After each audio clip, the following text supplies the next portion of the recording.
महोदय, हजारों साल पुरानी हमारी देश की धर्म की एक पुरानी परंपरा रही है।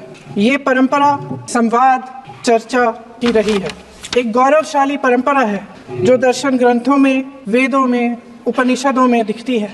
वाद विवाद और संवाद की हमारी पुरानी संस्कृति है। अलग अलग धर्मों में भी, इस्लाम में, सूफियों में, बौद्ध धर्म में, जैन धर्म में, सिख धर्म में भी ये वाद संवाद, ये चर्चा बहस, इसकी संस्कृति रही है।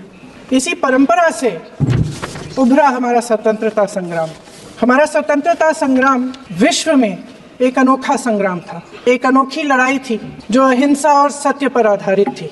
ये वाद संवाद की जो परंपरा है, इसको इस संग्राम ने आगे कैसे बढ़ाया? क्योंकि ये जो संग्राम था, ये जो लड़ाई थी हमारी आज़ादी के लिए, एक बेहद लोकतांत्रिक लड़ाई थी। इसमें देश के किसान, देश के जवान, देश के मजदूर, देश के अधिवक्ता, देश के बुद्धिजीवी, चाहे किसी भी जाति के हो, चाहे किसी भी धर्म के हों, चाहे किसी भी भाषा को बोलते हों, सब इस स्वतंत्रता संग्राम में शामिल हुए। सब ने हमारे देश की आज़ादी की लड़ाई लड़ी।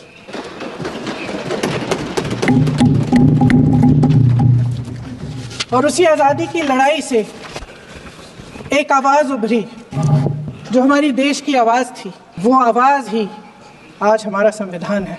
साहस की आवाज़ थी, हमारी आज़ादी की आवाज़ थी, और उसी की गूंज ने हमारे संविधान को लिखा और बनाया। ये सिर्फ एक दस्तावेज नहीं है। बाबा साहेब अम्बेडकर, मौलाना आज़ाद जी, राजगोपालाचारी जी और जवाहरलाल नेहरू जी और उस समय के तमाम नेता, जैसे आपने कहा, इस संविधान को बनाने की जो कार्य में सालों के लिए जुटे रहे।